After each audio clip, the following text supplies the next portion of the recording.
Look, right now, here's the MVP odds. Brock Purdy's the favorite now, minus 199. Lamar's second, plus 460. Now, here's the one area where I'm just like, I believe in Brock above all else. Brock against best competition is best Brock. Look what he did against the Cowboys. Look what he Always did against is. whatever. The game is important. This dude is cold-blooded. All right, coach. Blooded. Hey, let me go get my bass guitar. But seriously, no, you're speaking life, man. But just give a little bit of flip side, Lamar Jackson doesn't lose to NFC teams, and so Ooh. I don't understand.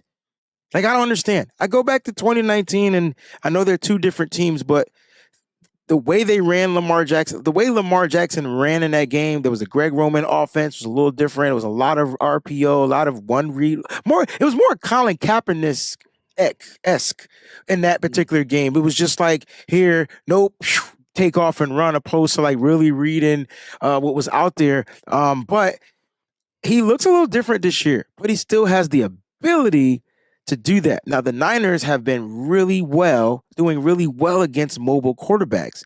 My issue is they got to zero in on Lamar, F the sacks, and just make sure they contain again. If they can do that, they'll have similar success, but I wouldn't be surprised if this game is close. Yeah. Shout out to Gamboler on Twitter, at Gamboler. This looks 8-bit. It does. I screenshotted it and it was late and I was like, oh no, I need to enhance it. I didn't, but that's okay. I don't mind 8-bit. Dude, some of my best memories all time, 8-bit graphics. Absolutely. Brock Purdy has now moved into 10th all time on the 49ers pass touchdown list with 42.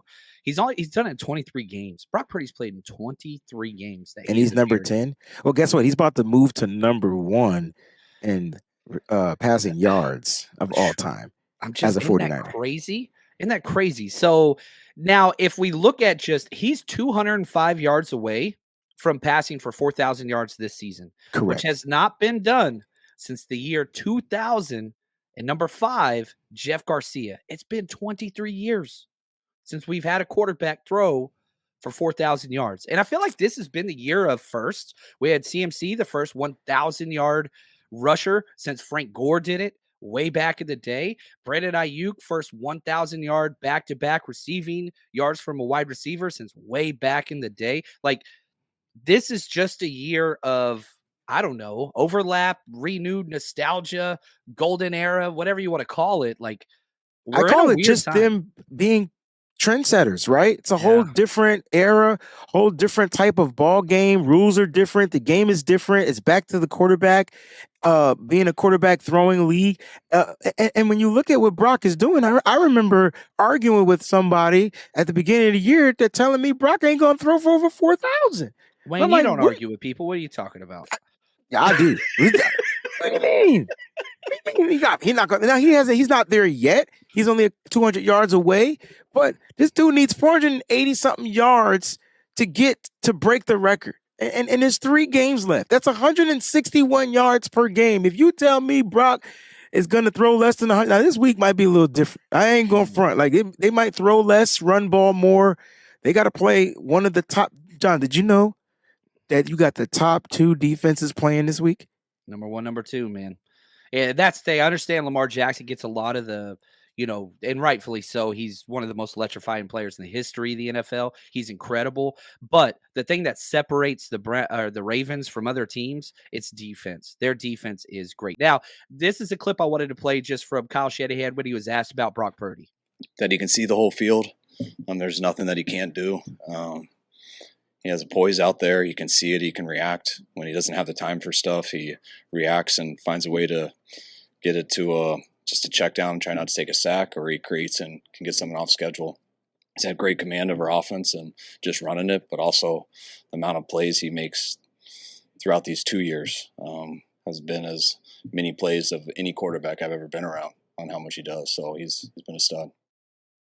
Dude, it's awesome. I love it. I freaking love it. We got a Merry Christmas here from Rick Diaz. Now, back to this whole Purdy conversation. Shout out to Ben Baldwin who puts this out, all these efficiency and pass graphics and charts.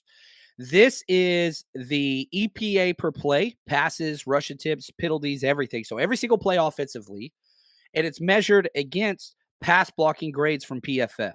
Okay, so the higher you are on this chart vertically, the better, more efficient you are. The farther right you are, the better your offensive line is. So again, me trying to explain this to the audio listeners that aren't watching currently. How far is Brock Purdy above everybody on this list? Looks like Buzz the damn light North years Star away up there. from everybody. He's up there, man. Galaxies and galaxies far away. He is at the very top of the chart. Nobody is within 2 tiers of him. And then if you look at right to left, he's below average because the 49ers do not have a great pass block situation going on right now. Aaron Banks is struggling. Jake Brindle is struggling. 3 consecutive games in a row. The center left has been bad. John Feliciano's been amazing. But collectively, what Brock Purdy's doing with this offensive line, it's unbelievable. It's just so weird to me how great this kid has been. And here's what's crazy. I looked up, I was on just Pro Football Focus, just going through all kinds of different metrics. Here we go. These are the 4 metrics that they measure every single game for quarterbacks. Okay, this is his passer rate in all 4 categories against the Cardinals. When he was kept clean, no pressure, he had a 115 passer rating. That's incredible. When he was under pressure, he had a perfect 158.3 passer rating. Brock Purdy has been blitzed 9 times by the Cardinals this year in 2 games. He went 9 for 9. He didn't. Every single time they blitzed, he completed a pass this year. Yeah, he's the number 1 quarterback against the blitz. And so we've talked about this several times. Like, please blitz Brock. Please. Like, please. But okay, then we look at when he's not blitzed, a 125.4, which would be leading the still NFL. Highly efficient. When and under pressure, when blitz, perfect pass rating again. Like, how do you find a weakness in what this guy's doing? Yeah, it's tough, right? And I think his ability to not just see the field but process quickly, and make the accurate throw, right? And so when I went and watched the film, I just finished the offensive film, and when I'm going through it, and I'm like, all right, man, Brock had a couple of throws that I thought were a little off tangent, but he didn't make the mistake, right? He didn't make a mistake in it. He threw it to where only his receivers can kind of like go get it. Then he had a couple of drop passes. Let's just call a spade a spade. So at the end of the day, like, there was a drop pass by George Kittle, and there was a drop pass by Brandon Ayuk, and then there was an overthrow to Brandon Ayuk, or however you want to look at it. So those are plays that, when you listen to Brock talk in the presser, yeah, man, we still could be better because they're missing on some of those home run plays, right? And so when you have a quarterback that can hit a home run when they step up to the plate, that's the game changer, right? Like, oh shoot, he's going for a home run here. And when you looked at that first one that he threw to Brandon Ayuk, yeah, Brandon Ayuk might not have scored a touchdown, but the ball literally hit him like right in the rib cage, man. Like, he just got to catch the ball. So like, these are game changing moments that we're seeing, and I think the reason why we feel the way we feel, we haven't felt, speaking for myself, John, I haven't felt this way since 1994, bro. Like, I feel too confident, and it's almost like I just want to chill. Yeah. But I feel confident because you have a competent guy back there, executing the plays. It's weird, man. And I love this, Sodia. She says, I mentioned that I'm offended you didn't have Sam Darnold on the poll because he should have lit it up whenever he stepped in for Brock. It's just the system, right? Sam Darnold came in. I think he ended up playing about 12 snaps in, trash He's time. garbage. Let me just tell you how garbage he is. Look, I don't like to talk about our players like that, but I don't know. Like, if God forbid, if anything was to happen, like, Kyle's got to scrap whatever and just let Sam Darnold play Sam Darnold football. Like at that point, because if you're asking him to run the system, I don't think he's it. I don't think he's it. Yeah, it's rough. He didn't get to his first read at any of them, so like that's all he could do. Sam Darnold's first read quarterback. So if you play some press coverage, it gets bad, and that's what happened. He had a 10 QBR, which measures like 0 to 100. Brock had a 93.1, which is unbelievable. He had a 10. There's a big drop off there, But we'll see. We hopefully that don't happen. But the amount of teams that can win a Super Bowl with the backup quarterback, I think it's like 2 teams in the history of the NFL. And so you got Nick Foles, and I don't know who else. Somebody might be on but there. Nick Foles, to his defense, was a starting quarterback in the NFL at one point. But so was Sam, right?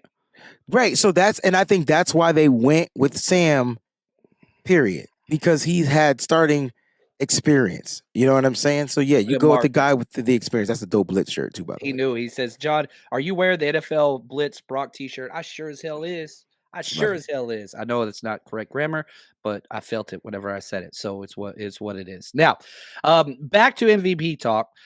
So you've got Brock 1, Lamar 2, Dak 4, Josh Allen 5. CMC is not even top 5 odds.